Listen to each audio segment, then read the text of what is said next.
Hello and welcome back friends. Other sources से होने वाली इनकम के बारे में बात करते हुए आज हम बात करेंगे डिविडेंड या इंटरेस्ट इनकम के बारे में। सबसे पहले आते हैं डिविडेंड इनकम पे।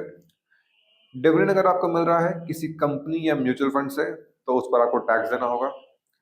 इंडियन कंपनी से डिविडेंड है तो पूरा टैक्सेबल होगा। म्यूचुअल फंड से मिल रहा है तो पूरा टैक्सेबल होगा।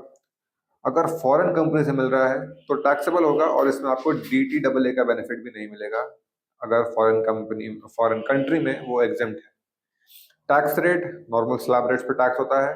टीडीएस भी इसमें काटा जाता है 10% का अगर 5,000 से ज्यादा आपको डिविडेंड मिल रहा है पर ईयर। वैसे यूजुअली 5,000 से कम भी अगर डिविडेंड होता है एग्रीगेट तो भी कंपनी यूजुअली टीडीएस काट लेती है। पैन आपको प्रोवाइड करना होगा टू अवॉइड हायर टीडीएस, यानी कि अगर आप पैन प्रोवाइड नहीं करते हैं तो आपका 10 की जगह 20% का टीडीएस कट सकता है by the companies.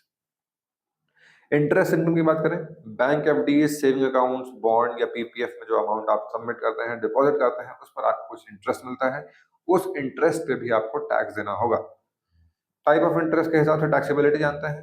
Bank FD या आरडी है टैक्सेबल होगी, इसमें 10% टीडीएस कटेगा। अगर इंटरेस्ट 40,000 से ज्यादा है फॉर रेगुलर सिटीजन, 50,000 है for senior citizen. Saving account अगर टैक्सेबल होगा, रिडक्शन होगा up to 10,000 under section 80 TTA और 50,000 तक का for senior citizen. Tax free bonds पे इंटरेस्ट लग रहा है वो एग्जेम्प्ट होगा। पीपीएफ ईपीएफ में इंटरेस्ट मिल रहा है वो एग्जेम्प्ट होगा सब्जेक्ट टू लिमिट्स।